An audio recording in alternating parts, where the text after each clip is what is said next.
Welcome to idiom academy. UGC NET இந்த June 2026க்கு prepare பண்ணிட்டு இருக்கீங்கன்னா கண்டிப்பா இந்த வீடியோவை கம்ப்ளீட்டா பாருங்க.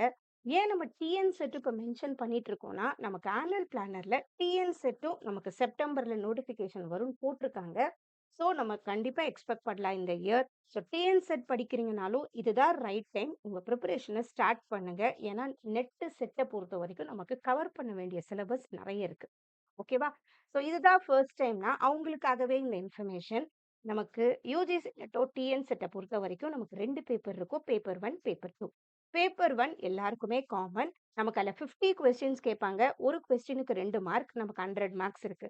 பேப்பர் 2 100 கொஸ்டின்ஸ் கேட்பாங்க. ஒரு கொஸ்டினுக்கு 2 மார்க்ஸ், 200 மார்க்ஸ். ஸோ டோட்டலா நம்ம 300 மார்க்ஸ்க்கு நம்ம யுஜிசி நெட் எக்ஸாம் எழுதுவோம். இதுல நெகட்டிவ் மார்க்கிங் கிடையாது. சிபிடி மோட்ல எழுதுவோம். பேப்பர் 1, பேப்பர் 2 எது வேணா நம்ம ஃபர்ஸ்ட் எடுத்து எழுதலாம். 3 ஹவர்ஸ் நமக்கு டைம் இருக்கும். ரைட்டா? ஸோ இது ரிலேட்டடா மேம் எனக்கு எந்த சப்ஜெக்ட் எடுக்கணும்னு தெரியலன்னா, யுஜிசி நெட் வெப்சைட் போங்க. இல்ல நானும் இது ரிலேட்டட் வீடியோஸ் போட்டிருக்கேன். பிளேலிஸ்ட் பாருங்க தெரியும். ஸோ அந்த சப்ஜெக்ட் அந்த யுஜிசி நெட் மொத்தம் 85 சப்ஜெக்ட்ஸ்ல கண்டக்ட் பண்ணிட்டு இருக்காங்க. அந்த சப்ஜெக்ட்ல உங்க மாஸ்டர்ஸ் இருந்தா யுஜிசி நெட் ப்ரிப்பரேஷனை ஸ்டார்ட் பண்ணுங்க. பட் டிஎன் செட்டை பொறுத்த வரைக்கும் கொஞ்சம் டிஃப்ரெண்டா இருக்கும். ஏன்னா மேத்ஸ், சயின்ஸ் அந்த மேஜர் ஸ்ட்ரீம் எல்லாம் சிஎஸ்ஐஆர் நெட் கண்டக்ட் பண்ணுவாங்க. யுஜிசி நெட் கண்டக்ட் பண்ண மாட்டாங்க. So life science, physical science அந்த மாதிரி இந்த மேத்தமெட்டிக்கல் சயின்ஸ் அதெல்லாம் சிஎஸ்ஐஆர் நெட் கண்டக்ட் பண்ணுவாங்க. அதோட எக்ஸாம் பேட்டர்னே வேற. நெகட்டிவ் மார்க்கிங்லாம் இருக்கும். ஸோ இது ரிலேட்டடா படிக்கிறீங்கன்னா, நீங்க சிஎஸ்ஐஆர் நெட் வெப்சைட்ல போய் செக் பண்ணி பாருங்க. பட் டிஎன் செட்ட பொறுத்த வரைக்கும் நமக்கு அந்த மாதிரி பிரிச்சு இருக்காது. மொத்தம் 45 சப்ஜெக்ட்ஸ்ல கொஞ்சம் கம்பைண்டா தான் இருக்கும். ஸோ நீங்க எது எழுதினாலும் ஃபர்ஸ்ட் அந்த வெப்சைட்ல போயிட்டு ஃபர்ஸ்ட் மத்தவங்க சொல்றதெல்லாம் கூட பார்க்காதீங்க. வெப்சைட்ல போயிட்டு முதல்ல உங்க சப்ஜெக்ட் அதுல இருக்கா என்னன்னு செக் பண்ணிட்டு உங்க ப்ரிப்பரேஷனை ஸ்டார்ட் பண்ணுங்க. ரைட்டா? ஸோ இப்போ நம்ம என்ன பண்ண போறோம்னா, நம்ம இந்த யுஜிசி நெட் பேப்பர் 1க்கு நிறைய பேர் மேம் நம்ம அப்படி இப்படி கான்செப்ட்ஸ் எல்லாம் படிச்சிடுறோம். ஆனா யூஜிசி நெட்ல கேட்கிற கொஸ்டின்ஸ புரிஞ்சிக்கவே முடியல மேம்ன்றது தான் நிறைய பேர் எனக்கு வந்த மெசேஜும் கூட. நம்ம என்ன பண்ண போறோம்? ஓரளவு நம்ம கான்செப்ட்ஸ் எல்லாம் படிச்சாச்சு. நான் நிறைய ரிலேட்டட் வீடியோஸும் போட்டிருக்கேன். இப்போ ஜூன் 2026க்காகவே இந்த ஃபவுண்டேஷன் கிளாஸ் வீடியோஸ் நம்ம யூடியூப் பிளேலிஸ்ட் போனீங்கன்னா இருக்கும். ஸோ இதுல 10 யூனிட்டோட ஃபவுண்டேஷன் கம்ப்ளீட்டா நம்ம கவர் பண்ணியிருக்கோம். இது நெறைய பேர் பார்க்கல. இதுதான் சேனலுக்கு ஃபர்ஸ்ட் டைம்னா, நம்ம சேனல சப்ஸ்கிரைப் பண்ணிட்டு, பிளேலிஸ்ட் போயிட்டு இந்த ஃபவுண்டேஷன் பேசிக் வீடியோஸ கண்டிப்பா பாருங்க. அப்பதான் இந்த 10 யூனிட்ல என்னெல்லாம் டாபிக்ஸ் இருக்கு, எந்த டாபிக்ஸ கொஞ்சம் நம்ம இம்பார்ட்டன்ஸ் குடுக்கணுங்கிற ஐடியா வரும். ரைட்டா? ஸோ டே 1 நம்ம 2 unit, first unit, second unit பண்ணியிருக்கோம். டே 2 3, 4, 5 பண்ணியிருக்கோம். டே 3 6, 7, 8 பண்ணியிருக்கோம். டே 4 ரிமைனிங் 9 அண்ட் 10 பண்ணியிருக்கோம். நெறைய பேர் பண்ற தப்பு என்னன்னா, அழகா ஸ்டார்ட் பண்றீங்க. யூனிட் 1 நல்லா பார்க்குறீங்க. ஃபர்ஸ்ட் யூனிட் எப்பயுமே நல்லா போகும். சார் 2K வியூஸ் வருது நல்லா பார்க்குறீங்க. நம்ம மேக்ஸிமம் நம்ம ஒரு 5வது பேட்ச் இது பண்றோம். இதுவரைக்கும் வந்த கொஸ்டின்ஸ் எல்லாம் அனலைஸ் பண்ணி தான் அந்த டாபிக்ஸ் இதெல்லாம் இம்பார்ட்டன்ட் சொல்றோம். இல்லையா? அந்த கன்சிஸ்டன்சி நெறைய பேர்கிட்ட மிஸ் ஆகுது. ஏன்னா, சம்டைம்ஸ் என்ன ஆயிடுது, ஓ! நமக்கு நோட்டிஃபிகேஷன் வந்தா பார்த்துக்கலாம். இன்னும் ஒரு 2, 3 மாசம் இருக்குல்ல, பார்த்துக்கலாம். அந்த நம்ம நம்ம நம்ம சக்சஸுக்கு உண்மையாவே பெரிய ஹிண்ட்ரன்ஸ் என்னன்னா, இந்த ப்ரொக்ராஸ்டினேஷன் மட்டும் தான். நம்ம என்னைக்கு அந்த ப்ரொக்ராஸ்டினேட் பண்றோம், நாளைக்கு படிச்சுக்கலாம், நாளைக்கு பண்ணிக்கலாம்னு நெனைக்கிறோமோ, நாளைக்கு, நாளைக்கு, நாளைக்குன்னு அந்த டைம் அப்படியே போயிடும். 1 இந்த ஜூன் 2026 நான் நெட் எழுதப் போறேன். நான் இது எவ்ளோ நல்ல வாய்ப்பு இருக்கு. நெட்டும் வருது. அடுத்த ஒரு 4 மந்த்ஸ்ல செட்டும் வருதுன்னா, ஒரே ப்ரிப்பரேஷன அழகா கன்சிஸ்டன்ட்டா பண்ணா 2 எக்ஸாம்ல ஏதோ ஒண்ணு கண்டிப்பா கிளியர் பண்ண முடியும். அடுத்தது இப்ப அசிஸ்டன்ட் புரொஃபசருக்கு எதனும் ரெக்ரூட்மென்ட் வரும்போது, அழகா நீங்களும் அப்ளை பண்ண முடியும். இது நல்ல வாய்ப்பு இருக்கு. கூட இத முடிச்சோம்னா நம்ம பிஹெச்டியும் பண்ண வாய்ப்பு இருக்கு. இல்லையா? ஸோ ஒரே லெவல்ல ஸ்டாக்னன்ட்டா இருக்காத, நம்மளும் என்ன பண்ணணும் நாலேட்ஜ் டெவலப் பண்ணு அடுத்த லெவலுக்கு போறதுக்கு முயற்சி பண்ணிட்டே இருக்கணும். ஏன்னா நம்மள சுத்தி இருக்கிற வேர்ல்ட் அப்படியே சேஞ்ச் ஆயிட்டு, அப்டேட் ஆயிட்டே போகுது. நம்மளும் நெறைய விஷயம் கத்துட்டு நம்மள அப்டேட் பண்ணிட்டே இருக்கணும். இல்லையா? ஸோ ஒவ்வொரு காம்படிட்டிவ் எக்ஸாம்ஸ் எழுதும்போது நமக்கு கிடைக்கிற நாலேட்ஜ் அது தனி. இல்லையா? நம்மளே அத நம்ம ஒரு நாலேட்ஜபிளா உணருவோம். ஸோ ஒண்ணு படிக்க ஸ்டார்ட் பண்ணீங்கன்னா, ஃபர்ஸ்ட் கன்சிஸ்டன்ட்டா படிங்க. அது ரொம்ப இம்பார்ட்டன்ட். ரைட்டா? ஸோ நீங்க படிக்கிறீங்க. இவ்ளோ இவ்ளோ நாள் அப்படியே டைம் வேஸ்ட் பண்ணாலும் பரவால்ல. இப்பத்துலருந்து படிக்க ஸ்டார்ட் பண்ணுங்க. மேம் எனக்கு ஃபவுண்டேஷன்ஸ் கொஞ்சம் என்னன்னே புரியலன்னா, இந்த 4 வீடியோவ போயிட்டு நம்ம பிளேலிஸ்ட்ல பாருங்க.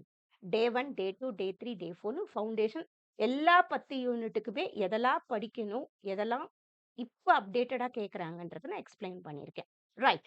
நம்ம நெக்ஸ்ட் இப்ப என்ன பண்ண போறோம்னா, அ இப்ப என்ன பண்ண போறோம்?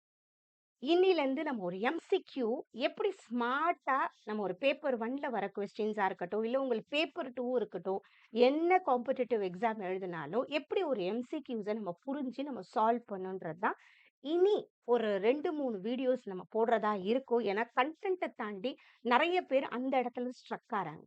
ரைட்டா? சோ அதுக்கு முன்னாடி ஒண்ணே ஒண்ணு நான் சொல்றேன். நீங்க இப்பதான் ஃபர்ஸ்ட் டைம் யுஜிசி நெட் எழுதுறீங்க. இல்ல என்ன காம்படிட்டிவ் எக்ஸாம் எழுதினாலும் முதல்ல நமக்கு என்ன சிலபஸ் இருக்கு, எத்தன யூனிட்ஸ் இருக்கு, எந்த டாபிக்ஸ் எல்லாம் இருக்குன்றத ஒரு ஓவர்வியூ பார்த்துக்கோங்க. ஓகே. ஓரளவு அது படிச்சு முடிச்ச உடனே எம்சிக்யூஸ் எல்லாம் எந்த ட்ரெண்ட்ல கேக்குறாங்க, இப்ப அப்டேட்டடா எந்தெந்த டாபிக்ஸ்ல அப்டேட் பண்றாங்கன்ற நாலேட்ஜ் கண்டிப்பா இம்பார்ட்டன்ட். இதெல்லாம் தெரியாம எவ்ளோ பெரிய ரிசோர்ஸஸ் குடுத்தாலும் அத நம்மளால ப்ராப்பரா யூஸ் பண்ண முடியாது. நம்ம ஃபர்ஸ்ட் நம்ம கிட்ட இருக்க ரிசோர்ஸ வேல்யூ பண்ணணும். அத கரெக்ட்டா புரிஞ்சு படிக்கிறது ரொம்ப இம்பார்ட்டன்ட். இல்லையா? நம்ம எழுதுறது ஏதோ 10த் எக்ஸாம், 12த் எக்ஸாம் ஏதோ மனப்பாடம் பண்ணிட்டு போயிட்டு ஏதோ அது அப்படியே எழுதினாலும் மார்க் வராது. புரிஞ்சு படிச்சா மட்டும் தான் ஒரு காம்படிட்டிவ் எக்ஸாம நம்ம பெஸ்ட்டா பண்ண முடியும். அத கண்டிப்பா புரிஞ்சுக்கணும். அடுத்தது ரிவிஷன் ரொம்ப இம்பார்ட்டன்ட். ஃபர்ஸ்ட் கான்செப்ட்ட புரிஞ்சு படிக்கணும். எம்சிக்யூஸ்னா என்ன ட்ரெண்ட்ல வருதுன்னு புரிஞ்சுக்கிட்டு, அதுக்கப்புறம் ரிவிஷன் ஸ்டார்ட் பண்ணணும். அட்லீஸ்ட் ஒரு 15 டேஸ் பிஃபோர் நம்ம எல்லாம் முடிச்சுட்டு ரிவிஷன் பண்ணி பார்க்கணும். நம்ம கையில எழுதுறது கண்டிப்பா இம்பார்ட்டன்ட். யா. சோ, நெக்ஸ்ட் சிலபஸ் மட்டும் பத்தாது. சிலபஸ ஃபர்ஸ்ட் நல்லா தெரிஞ்சுட்டு, சிலபஸையும் தாண்டி சில இடத்துல அப்டேஷன் பண்றாங்க இல்லையா? அந்த நாலேட்ஜ் நமக்கு தேவ. அதுதான் update current and conceptual knowledge. 2வது இது நெறைய பேர் சொல்ல மாட்டாங்க. காம்படிட்டிவ் எக்ஸாம பொறுத்தவரைக்கும் லாங்குவேஜ் ப்ரொஃபிஷியன்சியும் ஒரு ரோல் ப்ளே பண்ணும். யுஜிசி நெட்ட பொறுத்தவரைக்கும் கண்டிப்பா இருக்கு. ஏன்னா நெறைய கொஸ்டின்ஸ் லாங்கா பெருசா இருக்கும். சில வேர்ட்ஸ் நமக்கு டிஃபிகல்ட்டா இருக்கும். புரியாது. ஸோ என்ன பண்ணணும்? கொஞ்சம் இங்கிலீஷ் நாலேட்ஜ் வளர்த்துக்கிறதும் இங்க நமக்கு தேவைப்படுது. ரைட்டா? But TNSET exam one case நீங்க எழுதுறீங்க. அதுல நமக்கு பைலிங்குவல்ல இருக்கும். தமிழ்லயும் கொஸ்டின்ஸ் வரும். இருந்தாலும் மேனேஜ் பண்ண முடியும். பட் யுஜிசி நெட்ல நமக்கு அது மாரி வராது. ஸோ லாங்குவேஜ் ப்ரொஃபிஷியன்சி இதுக்கு முக்கியம். நம்ம எப்போ அதிகமா பிராக்டிஸ் பண்ண என்ன ஆகும்? நம்ம ரீடிங் ஸ்கில்ஸ் வளர ஸ்டார்ட் ஆகும். ஸோ அந்த கொஸ்டின கடகடன்னு படிப்போம், புரியும். ஏன்னா நெறைய பேர் யுஜிசி நெட்ல நெறைய ஸ்ட்ரக் ஆறதுக்கு காரணம், ஒண்ணு டைம் மேனேஜ்மென்ட்டும் கூட. அந்த 150 கொஸ்டின்ஸ் அந்த 3 ஹவர்ஸ்ன்னு நெனைப்போம். ஆனா அங்க எக்ஸாம்ல உட்கார்ந்தோன டைம் எப்படி போகுதுன்னே தெரியாது. ரைட்டா? ஈவன் நானே ஃபர்ஸ்ட் டைம் எழுதும்போது 110 கொஸ்டின்ஸ் தான் பண்ணேன். எனக்கு தெரியல. அந்த டைம் போறதே தெரியாது. ஸோ அந்த டைம் மேனேஜ்மென்ட் இம்ப்ரூவ் பண்றதுக்கு ரெகுலர் எம்சிக்யூ பிராக்டிஸ் அந்த ரீடிங் ஸ்கில் கண்டிப்பா தேவை. ரைட்டா? Next thinking and reasoning ability. இது எப்படி வரும்? சும்மா வராதே! நம்ம எம்சிக்யூஸ் நெறைய பண்ணா தானே வரும். நெறைய பண்ண அந்த கொஸ்டின்ஸ ட்ரெயின் ஆகும் நம்ம பிரெயின் அதுக்கு. அது ரொம்ப இம்பார்ட்டன்ட். நெக்ஸ்ட் நமக்கு பேப்பர் 1ல ஒரு 2 மேத்ஸ் ரிலேட்டடா ஒரு 2 யூனிட் இருக்கு. அதுக்கு கொஞ்சம் கால்குலேஷன்ஸ் தேவைப்படுது. அதுக்கு கொஞ்சம் பிராக்டிஸ் தேவை. ஸோ இதெல்லாம் எதுவுமே பண்ணாம ஒரு எக்ஸாம்க்கு முன்னாடி ஒரு 2 மாசம் மட்டும் ஒரு புக்க வாங்கி வச்சுட்டு கடகடன்னு ஏதோ ஒண்ணு படிச்சோம்னா, நம்மளால அங்க 100% குடுக்க முடியாது. ரைட்டா? நெக்ஸ்ட். சோ இது நமக்கு தெரிஞ்சிருச்சு. இப்ப நம்ம இத முடிச்சுட்டு இங்க வருவோம். நான் இத எதுக்கு இப்பயே நான் சொல்றேன். நம்ம எடியம் அகாடமில நம்ம ஒரு பேப்பர் 1க்கு கோர்சஸ் ஆஃபர் பண்ணிட்டு தான் இருக்கோம். செல்ஃப் ஸ்டடி மோட்ல. ஆல்ரெடி அதுல எல்லா வீடியோஸ் இருக்கும். அ அம் டவுன்லோடபிள் பிடிஎஃப்ஸ் வித் டெஸ்ட் சீரிஸோட நம்ம ப்ரொவைட் பண்ணிட்டு இருக்கோம். கூடவே இப்ப யுஜிசி நெட் பேப்பர் 2க்கு ச சில கோர்சஸ் நம்ம இன்க்ளூட் பண்ணியிருக்கோம். மேனேஜ்மென்ட், லா, இங்கிலீஷ், தமிழ், பொலிட்டிக்கல் சயன்ஸ். கூட எஜுகேஷனுக்கு அத நான் தான் டீச் பண்றேன். அந்த கோர்ஸ் நம்ம ஸ்டார்ட் பண்ணி நம்ம பண்ணிட்டு இருக்கோம். ஸோ நீங்க மேனேஜ்மென்ட், லா, இங்கிலீஷ், தமிழ், பொலிட்டிக்கல் சயன்ஸா இருந்தீங்கன்னா, நம்ம ஒரு கிராஷ் கோர்ஸ் மாரி ஏப்ரல் 2ல இருந்து ஸ்டார்ட் பண்ண போறோம். ஸோ ஸ்ட்ரக்சர்டா இருக்க போது வித் டெஸ்ட் சீரிஸோட இத குடுக்குற எல்லா மென்டர்ஸுமே UGC NET qualified mentors. So அவங்க கரெக்ட்டா உங்களுக்கு டைரக்ட் பண்ணுவாங்க. கூடவே இந்த மந்த் நம்ம ஏப்ரல் 2ல இருந்து நம்ம ஸ்டார்ட் பண்ண போறோம். பட் இந்த மந்த் இந்த மாதிரி ஒரு ஷெட்யூல்ல நம்ம யூடியூப்ல பண்ண போறோம். இந்த பேப்பர் 2க்கு மட்டும். ஸோ நீங்க இந்த மேஜர் பேப்பரா இருந்தீங்கன்னா, மேனேஜ்மென்ட், லா, இங்கிலீஷ், தமிழ், பொலிட்டிக்கல் சயின்ஸா இருந்தீங்கன்னா, சேனல சப்ஸ்கிரைப் பண்ணிட்டு, இந்த 8 நாளுமே கொஞ்சம் அப்படியே எல்லா வீடியோஸும் ஃபாலோ பண்ணுங்க. நம்ம ஆப்ல இந்த கோர்ஸ் நம்ம ஓப்பன் பண்ணி தான் இருக்கு. நீங்க வேணுனா தாராளமா சேர்ந்துக்கலாம். ஏன்னா, இப்ப நம்ம யூஸ் பண்ற யூடியூப் பிடிஎஃப்ஸ் கூட அவங்க அதுல அப்லோட் பண்ணிட்டு இருக்காங்க. ஸோ நீங்க உங்க பிரிப்பரேஷன இன்னும் ஸ்டார்ட் பண்ணிடலாம். ஏர்லியாவே. ரைட்டா? ஸோ ஏப்ரல் 2ல இருந்து இந்த கிராஷ் கோர்ஸ் இந்த 5 சப்ஜெக்ட்டுக்கும் நம்ம ஸ்டார்ட் பண்றோம். கூட எஜுகேஷனுக்கு நம்ம ஆல்ரெடி ஸ்டார்ட் பண்ணி அது போயிட்டு தான் இருக்கு. அது கிராஷ் கோர்ஸ் மாரி இல்ல. ஒரு ரெகுலர் கோர்ஸ் மாரி கம்ப்ளீட் கவரேஜ் பண்றதுல எஜுகேஷன் போயிட்டு இருக்கு. பட் இது கிராஷ் கோர்ஸா உங்களுக்கு கிடைக்கும். ஓகேவா? இதுல ஜாயின் பண்ணணும். இல்ல வேற யாருன்னா ஃப்ரெண்ட்ஸ் இந்த சப்ஜெக்ட் எழுதுறாங்கன்னா, அவங்களுக்கும் இந்த வீடியோவ ஷேர் பண்ணுங்க. சேனலுக்கு அனுப்பிச்சு விடுங்க லிங்க்க. ஓகே. ஸோ இதுவும் நான் சொல்லிட்டேன். இப்ப நம்ம என்ன பண்ண போறோம்? இப்ப என்ன பண்ண போறோம்? யுஜிசி நெட் பேப்பர் 1ஓட ரியல் கொஸ்டின்ஸ வச்சு, இதுல நமக்கு தெரிஞ்ச டாபிக்க வச்சு, நமக்கு தெரிஞ்ச அந்த கான்செப்ட்ஸ்ல இருந்து எப்படி அந்த கொஸ்டின் போலாம்? இல்ல அந்த கான்செப்ட்டே நமக்கு தெரியலனா கூட, எப்படி அந்த கொஸ்டின் நம்ம பண்ண முடியும்ன்றத இப்ப ஸ்மார்ட் வே நம்ம பார்க்க போறோம். ஓகேவா? இப்போ யுஜிசி நெட் பேப்பர் 1 இதான் ஃபர்ஸ்ட் டைம் எழுதுறீங்கன்னா 50 கொஸ்டின்ஸ் இருக்கும். முதல் 5 கொஸ்டின் நமக்கு இதுல டேட்டா இன்டர்பிரிட்டேஷன்ல தான் கேட்பாங்க. ரைட்டா? டேட்டா இன்டர்பிரிட்டேஷன் ஃபர்ஸ்ட் நமக்கு ஒரு டேபிள் வரும். அப்புறம் அது ரிலேட்டடா ஒரு 5 கொஸ்டின்ஸ் இருக்கும். ஸோ டேபிள் என்ன பண்ணுவாங்க, எல்லா கொஸ்டின்ஸ்க்கு மேலயும் அவங்க டேபிள் குடுத்துருக்காங்க. ஸோ அதனால நமக்கு பிரச்சனை இருக்காது. சிபிடி மோட்ல இருக்கும். ஜஸ்ட் நம்ம கிளிக் மட்டும் பண்ணணும். இதுல ஆன்சர் என்னன்னு. உங்களுக்கு இதுக்கு ரஃப் பேப்பர் குடுப்பாங்க. நம்ம சால்வ் பண்ணி பார்க்கணும். இதுக்கு கண்டிப்பா பிரிப்பரேஷன் தேவை. பிராக்டிஸ் பண்ணணும். அப்புறம் இது மேத்ஸ் சம் குடுத்துருக்காங்க. இதெல்லாமும் நான் அப்புறம் சொல்றேன். இப்ப நம்ம ஸ்டார்ட் பண்ணுவோம். ஓகே. ஈஸியான கொஸ்டின்ல இருந்தே உங்களுக்கு நான் ஸ்டார்ட் பண்ணி சொல்றேன். அப்பதான் ஈஸியா இது பாருங்க. இப்போ மேம் இந்த டாபிக் ஓரளவு தான் எனக்கு தெரியும். எப்படி மேம் நான் இத கரெக்ட்டா ஆன்சர் கண்டுபிடிக்கிறதுங்கிறத நம்ம இப்ப பார்க்க போறோம். ரைட்டா? இங்க பாருங்க. Which one of the following is not the role of higher education institutions for promoting inclusive practices? ரைட்டா? இது ஹையர் எஜுகேஷன்ல இருக்கும். இந்த டாபிக்க நம்ம அந்த அளவு படிக்கலனா கூட நான் நார்மலா சொல்றேன். இன்க்ளூசிவ் பிராக்டிஸ்னாலே என்னன்னா, ஈவன் குறைபாடு இருக்கிற குழந்தையா இருக்கட்டும், இல்ல சோஷியலி டிஸ்அட்வான்டேஜ் குழந்தை, அத மாரி எவ்ளோ அந்த மாரி இருக்கிற எல்லா குழந்தைங்களும் சேர்ந்து ஒரே இடத்துல படிக்கிறத தான் நம்ம என்னன்னு சொல்லுவோம், இன்க்ளூசிவ் எஜுகேஷன் சொல்லுவோம். ஓகேவா? சின்ன இப்ப ஸ்லோ லேர்னர்ஸா இருக்கலாம். ஈவன் இப்போ ஏடிஹெச்டி இருக்கு. கொஞ்சம் குறைபாடு இருக்கிற குழந்தைங்க. அந்த மாரி குழந்தைங்க எல்லாம் சேர்ந்து படிக்கலாம். ஈவன் பிசிக்கல் டிசபிலிட்டி அந்த மாரி இருக்கிற குழந்தைங்களும். அததான் இன்க்ளூசிவ் பிராக்டிஸ்ன்னு நம்ம சொல்றோம். புரிஞ்சிருச்சா? இப்ப இந்த கான்செப்ட் வந்து நம்ம பெருசா விளக்கமாலாம் படிக்கல. அது என்னன்றது தெரியும். ஆனா எப்படி நம்ம ஆன்சருக்கு ரீச் பண்ண போறோம்? ஃபர்ஸ்ட் ஒன் இங்க என்ன குடுத்துருக்காங்க?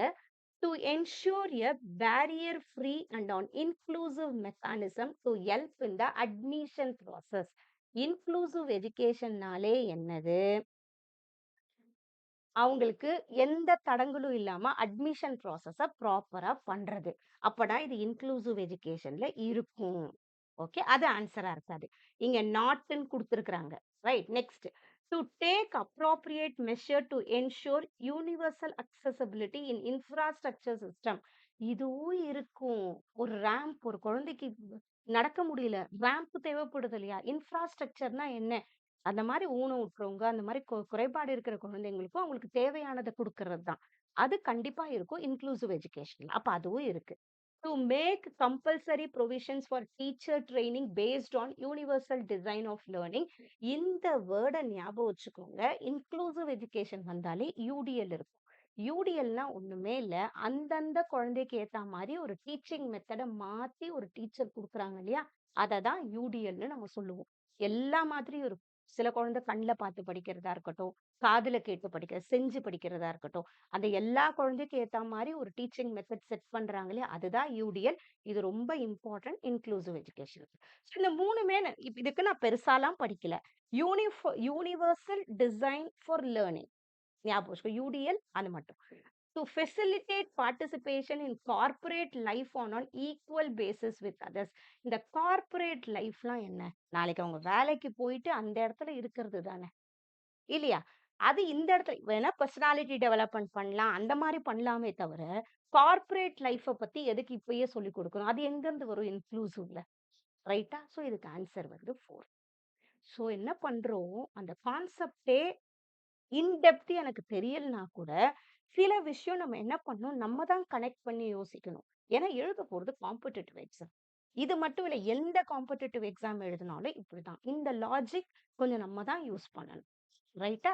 இன்னொரு கொஸ்டின் பார்ப்போமா? நெக்ஸ்ட் இது அசர்ஷன் ரீசன் கொஸ்டின்.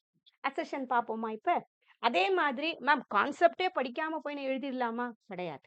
கொஞ்சமாவது அந்த கான்செப்ட் தெரிஞ்சிருக்கணும். அந்த பேசிக்ஸ் புரிஞ்சிருக்கணும். அதுக்கப்புறம் நம்ம எப்படி அந்த கொஸ்டின் நம்ம கொண்டு போறோம்ன்றது இம்பார்ட்டன்ட். நெக்ஸ்ட். இப்ப அசர்ஷன் ரீசன்ல அசர்ஷன் என்ன குடுக்குறாங்க? The terms validity and invalidity apply only to deductive arguments. ஒருவேளை இந்த வேர்ட் சரியா தெரியலனாலும் நான் சொல்றது நல்லா புரிஞ்சுக்கோங்க. The terms validity and invalidity apply only to deductive arguments. இது நான் ஃபவுண்டேஷன் கோர்ஸ்ல இத எக்ஸ்பிளைன் பண்ணியிருக்கேன். ஏன்னா நம்ம யூனிட் 2 ரிசர்ச் ஆப்டிட்யூட்ல ரொம்ப இம்பார்ட்டன்ட்டான ஒரு 2 இண்டக்டிவ், டிடக்டிவ் அப்ரோச். ஈவன் டீச்சிங்லயும் இருக்கு இண்டக்டிவ், டிடக்டிவ். ரீசனிங்ல இருக்கு இண்டக்டிவ், டிடக்டிவ். இந்த எல்லாத்துலயும் இந்த இண்டக்டிவ், டிடக்டிவ் இருக்கும். இது நல்லா தெரிஞ்சுக்கோங்க.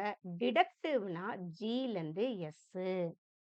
இண்டக்டிவ்னா எஸ்ல இருந்து ஜி. இது எப்படின்னா ஞாபகம் வச்சுக்கோங்க. வேற ஒண்ணுமே இல்ல. அந்த ஒரு லாஜிக் தெரிஞ்சா போதும் இது.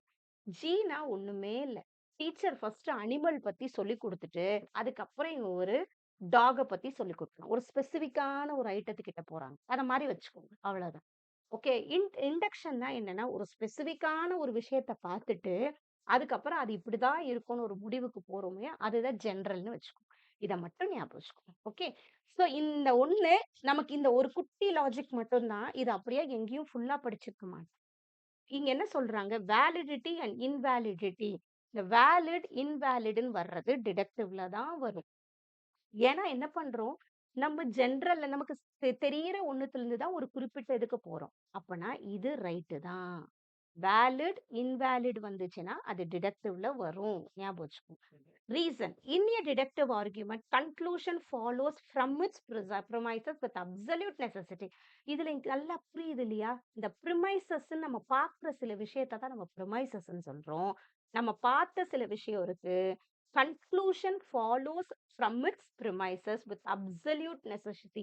ஏன்னா நம்ம பார்த்ததுலேருந்து அந்த குறிப்பிட்ட இடத்துக்கு நம்ம போறோம். ஸோ இதுவும் ரைட்டா தான் இருக்கு. With absolute necessity. கரெக்ட்டா போகுது. ஏன்னா நமக்கு தெரியும். முதல்லயே இதுதான்றது நமக்கு புரியுது. ஸோ இது ரைட்டு. ரைட்டா? ஸோ இந்த மாதிரி நமக்கு வரும் நமக்கு. ஏன்னா அப்சல்யூட் நெசசிட்டினா நமக்கு ஜென்ரலா ஒரு விஷயம் தெரியும். அதுலருந்து ஒரு குறிப்பிட்ட விஷயத்துக்கு போறதுனால தான் அப்சல்யூட் நெசசிட்டி சொல்றோம். இப்படிதான் சில விஷயம் நம்ம என்ன பண்ணணும், அந்த வேர்ட்ஸ நம்ம முதல்ல புரிஞ்சுக்கணும். Conclusion follows from its premises with absolute நெசசிட்டினா என்னது? அந்த இடத்துல எனக்கு தெரியும். ஜென்ரலா ஒரு விஷயம் தெரியும் எனக்கு. அதுலருந்து நான் ஒரு குறிப்பிட்ட இடத்த நான் இது போறேன். ஓகே.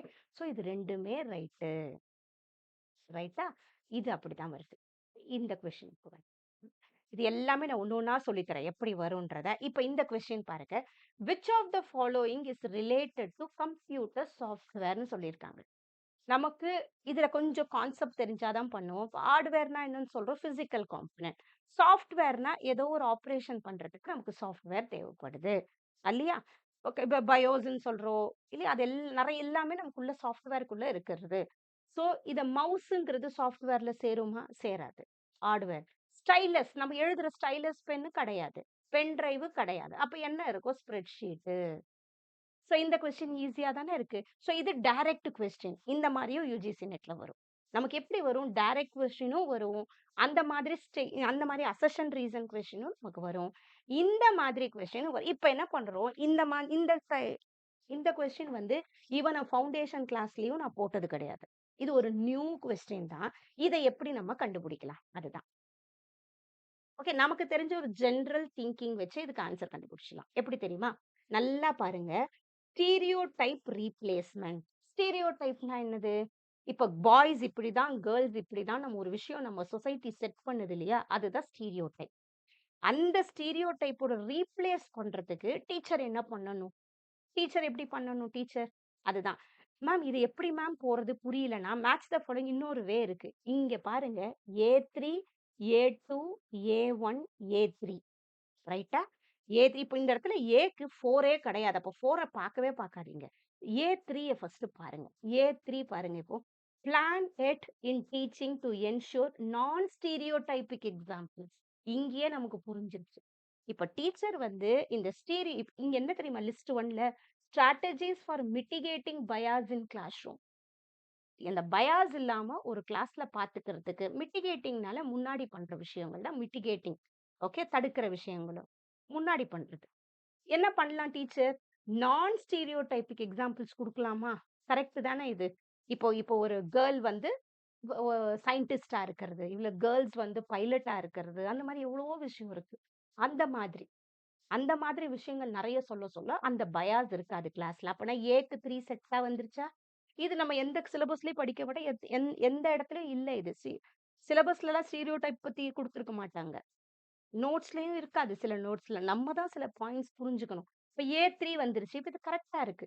அப்ப A3 ரைட்டு, A3 ரைட்டு. ரைட்டா? இப்ப என்ன பண்ணுங்க, A3 வந்துருச்சுன்றது நமக்கு நல்லா புரிஞ்சிருச்சு. இப்போ B4ஆ இருக்குமா? B2ஆ இருக்குமான்னு பாருங்க. வெறும் இந்த 1 பார்த்தாலே முடிஞ்சிருச்சு நமக்கு. B4ஆ? B2ஆ? ஏன்னா மத்த எல்லாமே நமக்கு வேற. B1 இருக்கு, C2. ஸோ B4ஆ? B2ஆன்னு பார்த்தா போதும். இப்ப B என்னது? Counter stereotypic imaging. Counter stereotypic இமேஜிங்னா நம்ம வந்து அந்த மாதிரி திங்க் பண்ணாம குழந்தைங்களை கொண்டு போறது. அதுதான் ஸ்டீரியோடைபிக் இமேஜிங்னு சொல்றோம். B4 என்ன சொல்லியிருக்காங்க? As students to introduce significant things about themselves. தெம்செல்ஸுக்கும் இதுக்கும் சம்பந்தமே இல்லை. அப்பனா B4 வராது. ரைட்டா? அடுத்தது B2 என்னன்னு பாருங்க. Learn about a range of individuals from different social groups. இது ரைட். அப்படின்னா என்னன்னா, டிஃபரண்ட் சோஷியல் குரூப்ஸ்னா பசங்கள திங்க் பண்ண வைக்கிறது. இல்லையா? எவ்வளவோ மென் வந்து நார்மலா ஒரு குக்கிங் பண்றது இல்லையா? பெரிய குக்கு மென்ல இல்லையா? இல்லையா பெரிய பெரிய லேடீஸ் எல்லாம் பெரிய பொசிஷன்ல சயின்டிஸ்டா இருக்கிறதா இருக்கட்டும், பெரிய கம்பெனியோட சிஇஓவா இருக்கட்டும், கேர்ள்ஸ் இருக்காங்க இல்லையா? அதெல்லாம் பயாஸ்ல இருந்து வெளிய வர்றது தானே. பசங்கள அந்த மாரி திங்க் பண்ண வைக்கிறது தான் counter stereotypic imaging. So B2 கரெக்ட்டா செட் ஆகுது. ஸோ A3, B2 இதுதான் ஆன்சர். ரைட்டா? அவ்வளோதான். இது வந்து எல்லா தடவையும் எல்லா புக்லயும்லாம் இருக்காது. ஒவ்வொரு தடவையும் இந்த மாரி நியூவா கொஸ்டின்ஸ் ஆட் ஆகும். இந்த மாரி மேட்ச் த ஃபாலோயிங் குடுக்கறது ஆக்சுவலா ஈஸி. அதுல 1 தெரிஞ்சா கூட நம்ம அழகா ஆன்சர்ஸ் கிட்ட போலாம்.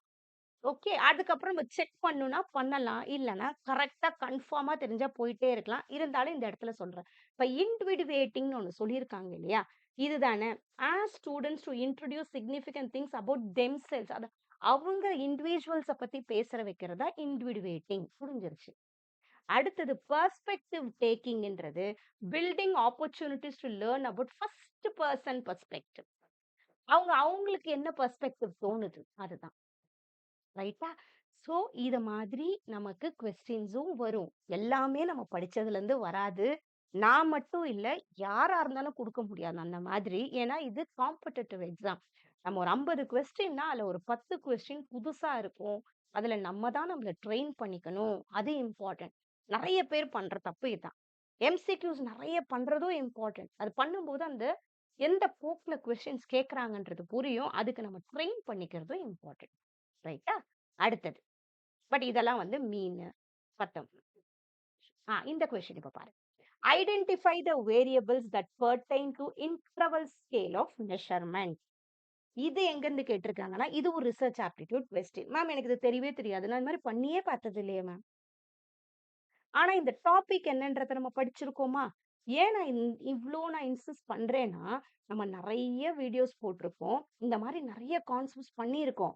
ஆனா, அந்த கான்செப்ட்ஸ் என்னன்னு புரியுது. ஆனா, ஒரு எம்சிக்யூவா கேட்கும்போது, அத கனெக்ட் பண்ணி ஆன்சர் பண்றதுக்கு நெறைய பேருக்கு வரல. அதுதான் பிரச்சனை. எப்படி கனெக்ட் பண்ணணும்னா, இப்ப இன்டர்வல் ஸ்கேல் எங்க வரும்னா, நம்ம ரிசர்ச் ஆப்டிட்யூட்ல வரும். நம்ம டேட்டா கலெக்ட் பண்றோம் இல்லையா? அந்த இடத்துல எப்படி அந்த டேட்டா கலெக்ட் பண்றோம்னு ஒரு 4 ஸ்கேல்ஸ் நமக்கு வரும்.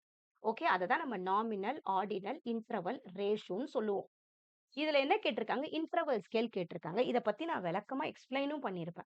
நாமினல்னா என்னன்னா, வெறும் அந்த பிளட் குரூப் ஓ, பி அந்த மாரி இருந்தா நாமினல். அவ்வளதான். ஆர்டினல் ஸ்கேல்ல வெறும் கிரேட்ஸ் மாதிரி இருக்கும். அவ்வளதான். First grade, second grade, ranking இருக்கும். அது எல்லாம் ஆர்டினல் ஸ்கேல். ஓகே. ஆனா இன்டர்வல் ஸ்கேல பொறுத்தவரைக்கும் இன்டர்வல்ஸ்ல பிளேஸ் ஆயிருக்கும். இப்ப 100 to 200, 200 to 300, 0 degree Celsius to 1 degree Celsius அந்த மாதிரி. ரைட்டா? அது இன்டர்வல்ஸ்க்கு ப்ராப்பர் டைம் இன்டர்வல் இருக்கும். ரேஷியோ ஸ்கேல்லயும் இன்டர்வலும் இருக்கும். பட் இங்க 0க்கு வேல்யூ இருக்கும். ஓகே. அதுதான் இன்டர்வல் ஸ்கேல் சொல்றோம். இப்ப எனக்கு இந்த கான்செப்ட்ட கொஞ்சம் நான் தெரிஞ்சா மட்டும் தான் இந்த கொஸ்டின் எனக்கு போகுது. ரைட்டா? நான் எப்படி ஈஸியா நான் சொல்லணும்னா, இந்த இடத்துல பாருங்க, இங்கேயும் பி இருக்கு, பி இருக்கு, பி இருக்கு, பி. அப்ப பிய பார்க்கவே பார்க்காதீங்க. அது ஆன்சர்ல இருக்கு. ஓகே. அடுத்தது இங்க ஜெண்டர பார்க்கிறேன். இந்த ஜெண்டர்னா என்ன? மேலு, ஃபீமேலு. அது இன்டர்வல்ல வரவே வராது. நாமினல்ல தான் வரும். அப்ப ஏக்கு ஆன்சர் கிடையாது. ஓகேவா? அடுத்தது இந்த ரிலிஜியனும் என்னதுங்க? ரிலிஜியனும் எப்பயுமே வந்து இதுவும் நாமினல் மாதிரி தான். முஸ்லீம் இந்த மாரி பிரியுது இல்லையா? இந்து அந்த இதுவும் வந்து உனக்கு நாமினல் தான். அப்ப சியும் எனக்கு ஆன்சர் கிடையாது. இதுவும் அடிஞ்சிருச்சு. ஓகே. இப்ப எனக்கு இந்த 2 இடத்துல தான் இப்ப டைம் ஆஃப் த டேங்கிறது கண்டிப்பா time of the day 2:00, 3:00, 4:00 time இன்டர்வல்ல இருக்கு இல்லையா? அப்பனா பியும், டியும் தான் ஆன்சர். ரைட்டா? பியும், டியும் தான் ஆன்சர். ஸோ இப்படிதான் ஒரு கொஸ்டின் நம்ம அப்ரோச் பண்ணணும். ஆனா அந்த கொஸ்டின் அப்ரோச் பண்றதுக்கு கொஞ்சமா கான்செப்ட் தெரிஞ்சிருக்கணும். அதுவும் இம்பார்ட்டன்ட். ஓகே. சம்டைம்ஸ் நமக்கு தெரியாத கொஸ்டின் வந்தா கூட, நமக்கு தெரிஞ்ச கான்செப்ட்ஸ் இருக்கும் இல்லையா? அத வச்சு அந்த கொஸ்டின்குள்ள போறது புத்திசாலித்தனம். ஓகே. இதெல்லாம் மெமரி பேஸ்டு கொஸ்டின். நம்ம என்ன பண்ணுவோம், இப்போதைக்கு ஒரு நடுவுல ஒரு 20 கொஸ்டின்ஸ்ல நம்ம எடுத்து பண்ணியிருக்கோமா? இதே மாதிரி இன்னும் கொஞ்சம் வீடியோஸ் நான் போடுறேன். எப்படி எம்சிக்யூ சால்வ் பண்ணணும்னு நம்ம இப்போ கத்துப்போம் ஒரு 4 டேஸ். ரைட்டா? அதுக்கப்புறம் நம்ம சால்வ் பண்ணுவோம். ஏன்னா, இதுவே தெரியாம நம்ம ஒரு சால்வ் பண்றது கூட ஒரு மெமரி பேஸ்ல பண்ணக்கூடாது. இன்னொன்னு ஞாபகம் வச்சுக்கோங்க. எப்பயுமே மெமரி பேஸ்டு கொஸ்டின்ஸ் நம்ம சொல்லுவோம். மெமரி பேஸ்டு கொஸ்டின்ஸ்ல என்ன இருக்கோ, ஒரு இயர் இருக்கும். இல்ல ஒரு ப்ராப்போனன்ட் நேம் வரும். இல்லன்னா எதனா ஒரு ஃபுல் நேம் கேட்கறாங்க. அப்ரிவியேஷன் கேட்கறாங்கன்னா, அதெல்லாம் மெமரி பேஸ்டு கொஸ்டின். ஜஸ்ட் நம்ம படிச்சா மட்டும் தான் ஞாபகம் இருக்கும். அந்த இயரோ இது நம்மளே ஒரு இயர ஒண்ணு உருவாக்கி சொல்ல முடியாது. ஒரு ப்ராப்போனன்ட்ட உருவாக்க முடியாது. ஒரு தியரியோட நேம் என்ன? அந்த லேர்னிங் தியரி யார் பண்ணா? எப்படி பண்ணாங்க? அதெல்லாம் நமக்கு என்னன்னு தெரியணும். அண்டர்ஸ்டாண்டிங்ன்றது என்னன்னா, அத பத்தி எனக்கு தெரிஞ்சு, ஏதோ ஒரு கொஸ்டின் அத கனெக்ட் பண்ணி வரும் பாரு. அதுதான் அண்டர்ஸ்டாண்டிங் லெவல் ஆஃப் கொஸ்டின். இப்ப நம்ம பண்ணோம் இல்லையா? அந்த இடத்துல இன்டிவிடுவேஷன், ஸ்டீரியோடைப் அது அண்டர்ஸ்டாண்டிங் லெவல் ஆஃப் கொஸ்டின். ஏன்னா, அந்த இடத்துல எனக்கு ஸ்டீரியோடைப்ப பத்தி தெரிஞ்சிருக்கணும். அத வச்சு நான் கனெக்ட் பண்ணணும். அதுதான் அண்டர்ஸ்டாண்டிங் லெவல் ஆஃப் கொஸ்டின். கொஞ்சம் யோசிக்கணும். ரைட்டா?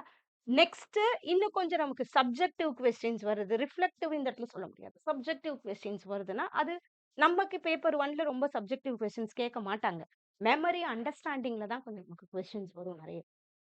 ரைட்டா? ஸோ நம்ம என்ன பண்ணணும்? ஒரு ஒரு சிலபஸ ஃபர்ஸ்ட் என்னன்னு தெரிஞ்சுக்கணும். பேப்பர் 1 பொறுத்தவரைக்கும். ஃபவுண்டேஷன் கான்செப்ட்ஸ கொஞ்சம் புரிஞ்சுக்கணும். அதுக்கப்புறம் எம்சிக்யூஸ் கிட்ட வரணும்.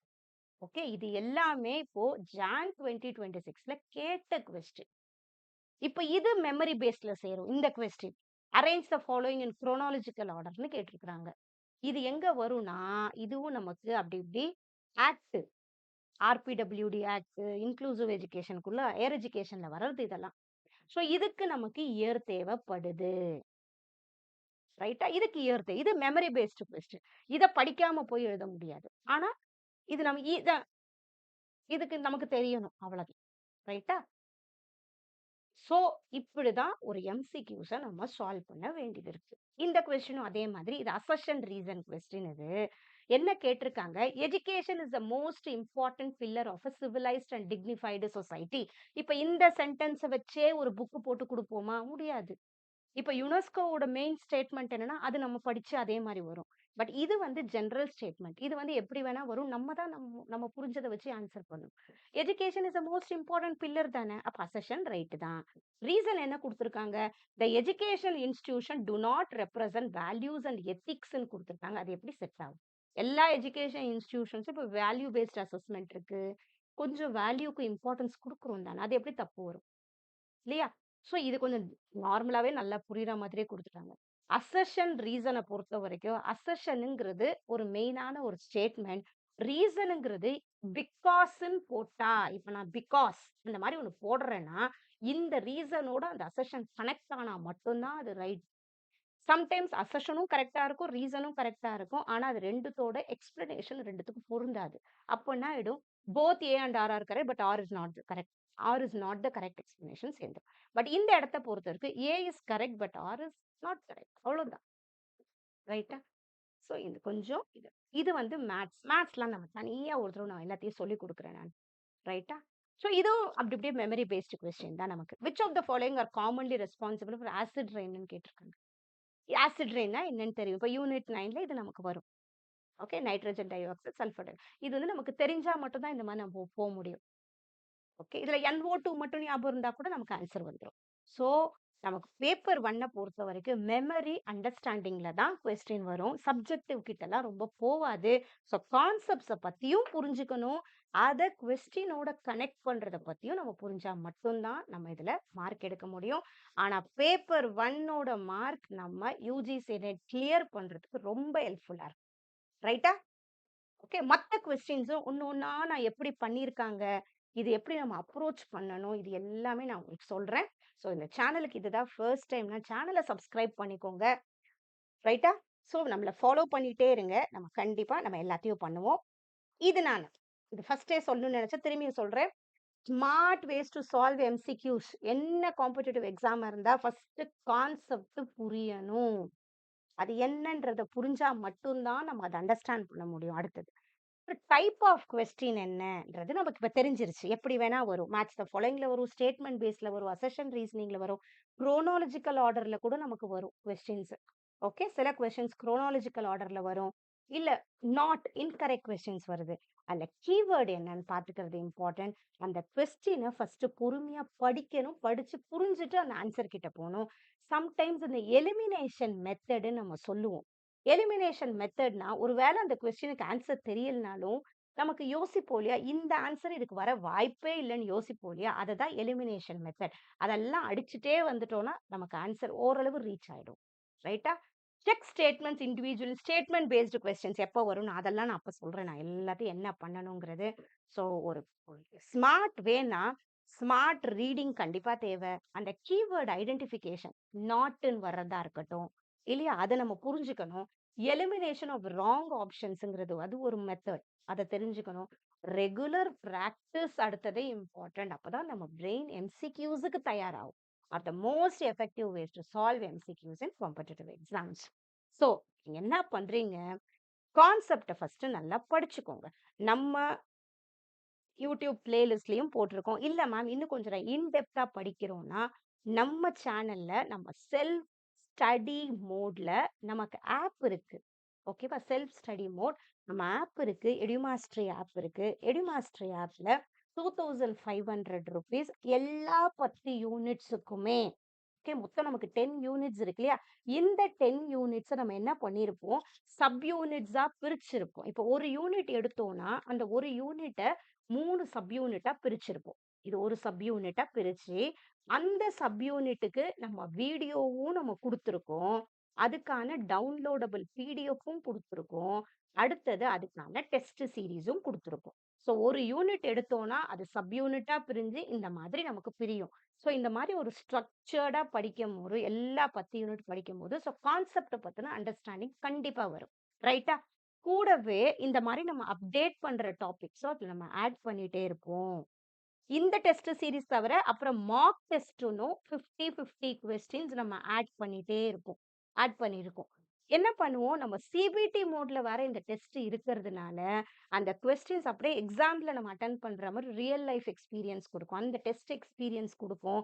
ஜஸ்ட் ஃபோன்ல கிளிக் பண்ணா போதும். அது முடிச்ச உடனே இன்ஸ்டன்ட் ஸ்கோர். உடனே நம்ம நம்ம ஸ்கோர் வரும். அத அப்படியே அனலைஸ் பண்ணியும் காட்டும். எந்த இடம் புரியலன்றதும் அனலைஸ் பண்ணும். எல்லா கொஸ்டின்ஸுக்கும் நம்ம ஆன்சர்ஸும் நம்ம ஆட் பண்ணியிருப்போம். ஸோ இந்த டெஸ்ட் சீரிஸ் ரொம்ப ரொம்ப இம்பார்ட்டன்ட். ரைட்டா? இப்போ ஒரு செல்ஃப் ஸ்டடி கோர்ஸ் எடுத்து உங்க பேஸ்ல நீங்க படிக்கலாம். ஏன்னா நெறைய பேரால ரெகுலர் லைவ் கிளாஸ்லாம் அட்டெண்ட் பண்ண முடியாதவங்களுக்கு இது ரொம்ப பெஸ்ட் வே. கூடவே நம்ம தான் கோர்ஸ் வாங்கியாச்சு, பிடிஎஃப்ஸ டவுன்லோட் பண்ணிட்டோமே விடாம, இத கன்சிஸ்டன்ட்டா படிக்கணும். நம்ம எதனா அப்டேட் பண்ணணும்னா நம்ம சொல்றோம் அது. அப்புறம் YouTubeயும் கொஞ்சம் லைட்டா ஃபாலோ பண்ணணும். இந்த YouTube பிடிஎஃப்ஸும் நம்ம எதனா ஒரு இம்பார்ட்டன்ட் பிடிஎஃப்ஸும் அந்த கோர்ஸ்ல நம்ம அப்லோட் பண்றோம். ஸோ இந்த மாரி ஒரு ரெகுலர் டச்லயே நம்ம இருப்போம். மே மந்த் இதுல கொஞ்சம் லைவ் ரிவிஷன் கிளாஸஸும் கண்டிப்பா இருக்கும். MCQ practice sessions. ரைட்டா? இது நீங்க கோர்ஸ் ஜாயின் பண்ணி ஸ்ட்ரக்சர்டா படிக்கணும்னா இது. இல்ல மேம் நான் YouTubeலயே படிச்சுக்கிறேன்னா, இந்த சேனல்ல ரெகுலரா ஃபாலோ பண்ணுங்க. கான்செப்ட்ஸ படிங்க. இப்போ ஒரு இப்போ இந்த 1 வீக் நம்ம ரெகுலரா இந்த எம்சிக்யூஸ் எப்படி சால்வ் பண்றதுங்கிறத பார்ப்போம். அதுக்கப்புறம் எம்சிக்யூ செஷன்ஸ் கண்டிப்பா நம்ம பண்ணுவோம். ஓகேவா? ஸோ நீங்க பாருங்க. நெக்ஸ்ட் நம்ம லான்ச் பண்ணியிருக்க இந்த பேப்பர் 2 கோர்ஸஸும் கிராஷ் கோர்ஸ் நம்ம ஸ்டார்ட் பண்ண போறோம். ஸோ இதுலயும் உங்களுக்கு இன்ட்ரெஸ்டடா இருந்துச்சுன்னா, நம்ம ஆப் லிங்க் நான் டிஸ்கிரிப்ஷன்ல குடுக்குறேன். டவுன்லோட் பண்ணி இதுக்கு என்ரோல்மென்ட் நம்ம ஸ்டார்ட் பண்ணியாச்சு. நீங்க தாராளமா கோர்ஸ்ல ஜாயின் பண்ணலாம். ஏன்னா மார்ச் மந்த் ஜாயின் பண்றவங்களுக்கு மட்டும் நம்ம இதுல 2 இன்ஸ்டால்மென்ட்ஸ் குடுத்துருக்கோம். இதுக்கு கம்ப்ளீட் ஃபீஸ் இதுக்கு ₹3000 2 மந்த்ஸ் கிராஷ் கோர்ஸ்க்கு இந்த 5 சப்ஜெக்ட்டுக்குமே. இப்போ மார்ச் மந்த் ஜாயின் பண்றவங்களுக்கு 2 இன்ஸ்டால்மென்ட்ஸ் இருக்கும். இப்போ 1500, 1500. நீங்க இந்த மந்த் 1500 குடுக்கலாம். நெக்ஸ்ட் மந்த் குடுக்கலாம். ஸோ இந்த மார்ச் ஜாயின் பண்றவங்களுக்கு மட்டும் இந்த 2 இன்ஸ்டால்மென்ட்ஸ்ல பண்ணலாம். ஸோ YouTubeம் இந்த 5 கோர்ஸ் நீங்க பேப்பர் 2 எழுதுனீங்கன்னா, ஃபாலோ பண்ணிட்டே இருங்க. ஸோ பேசிக்ஸ் எல்லாம் இந்த 8 நாள் வீடியோ YouTubeல வரும். அவங்க கம்ப்ளீட்டா கவர் பண்ணுவாங்க. அதுக்கப்புறம் கிராஷ் கோர்ஸ்ல நமக்கு in depth understanding with test இருக்கும். ஓகேவா? So thank you so much. All the best for your preparation. Paper 1ல இந்த வாட்டி நம்ம நல்ல மார்க் ஸ்கோர் பண்றதுக்கு நம்ம idiom academy complete support. Concepts with MCQs பண்றது. அதுக்காகவே இப்ப நம்ம ஸ்டார்ட் பண்ணது இந்த MCQ smart ways to prepare MCQs. ரைட்டா? ஸோ அப்படியே ரெகுலரா ஃபாலோ பண்ணிட்டே இருங்க. நம்ம சூப்பரா மார்க் எடுப்போம் இந்த தடவ. Thank you so much. All the best.